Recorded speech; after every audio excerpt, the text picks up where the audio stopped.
તો વલસાડ જિલ્લામાં વરસાદી માહોલ, આકાશમાં ઘેરાયા કાળા ડિબાંગ વાદળોના આકાશી દ્રશ્યો સામે આવ્યા છે। તમામ તાલુકાઓમાં નોંધપાત્ર વરસાદ। તો વલસાડ જિલ્લામાં આજે પણ વરસાદી માહોલ જામ્યો હતો। વહેલી સવારે જિલ્લાના તમામ તાલુકાઓમાં નોંધપાત્ર વરસાદ વરસ્યો હતો। જો કે વલસાડ શહેર અને આસપાસના વિસ્તારોમાં ધોધમાર વરસાદ વરસ્યો હતો, ત્યારે છેલ્લા 15 દિવસથી વલસાડ જિલ્લામાં વરસાદી માહોલ સર્જાયો છે। આથી ભર ઉનાળે ચોમાસા જેવું વાતાવરણ જોવા મળી રહ્યું છે। વલસાડ શહેરનું આકાશ કાળા ડિબાંગ વરસાદી વાદળોથી ઘેરાયેલું રહ્યું હતું।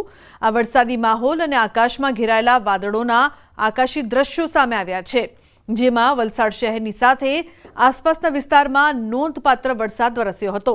જિલ્લાના વાપી, પારડી, ઉમરગામ, ધરમપુર અને કપરાડા તાલુકામાં પણ સરેરાશ અડધા ઇંચથી 1 ઇંચ વરસાદ ખાબક્યો હતો।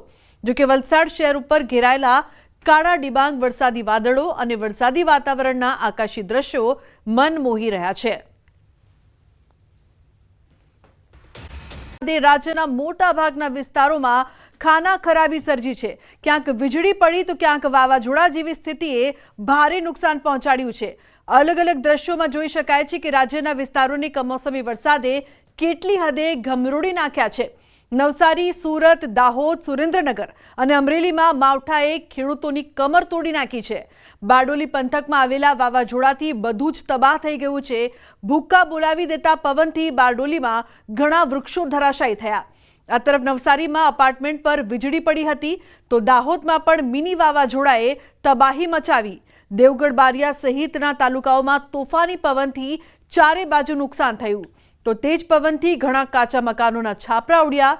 ઘણી જગ્યાએ વૃક્ષો ધરાશાયી થયા છે, તો રસ્તાઓ બંધ થયા છે। તો સુરેન્દ્રનગર જિલ્લામાં વરસાદ ખેડૂતો માટે વેરી બન્યો છે। 20,000 હેક્ટર જમીનમાં તલનું વાવેતર કર્યું હતું। ભારે પવન સાથે કમોસમી વરસાદ થતાં તલના પાકનો સોથ વળી ગયો છે। તો આ તરફ ગીર સોમનાથમાં તોફાની વરસાદે ભારે તબાહી મચાવી છે। વાવાઝોડા જેવી સ્થિતિની વચ્ચે દરિયામાં ભારે કરંટ જોવા મળ્યો છે। કેટલાક સ્થળોએ ભારે પવન સાથે વરસાદ ખાબકતા ખેડૂતોના ઉનાળુ પાક પર ખતરો આવી પડ્યો છે। સ્થિતિ એટલી વિકટ હતી કે તોફાની વરસાદે લગ્ન પ્રસંગમાં પણ વિક્ષેપ પાડ્યો છે। 4 અલગ અલગ દ્રશ્યોમાં જોઈ શકાય છે કે હજુ ચોમાસું આવ્યું નથી, ત્યાં જાણે કે મેઘરાજાએ ટ્રેલર બતાવ્યું હોય તેવી સ્થિતિ સર્જાઈ છે। ગીર સોમનાથ જિલ્લામાં ખાસ કરીને હાલમાં કેરીની સિઝન છે, ત્યારે જ માવઠું ત્રાટકતા કેરીના પાકને મોટા પાયે નુકસાન થયું છે। તો ગીર સોમનાથના તાલાલા, સૂત્રાપાડા, કોડીનાર, વેરાવળ, પ્રાચી સહિતના ગામડાઓમાં મિની વાવાઝોડાએ એવો પ્રચંડ પ્રહાર કર્યો કે ગામના ગામ તહેસ નહેસ થઈ ગયા। 60 થી 80 કિલોમીટરની ઝડપે પવન ફૂંકાયો, ત્યારે પવન સામે જે વૃક્ષો છે તે નમી ગયા। જોરદાર પવન ફૂંકાતા અનેક વૃક્ષો ધરાશાયી થયા છે।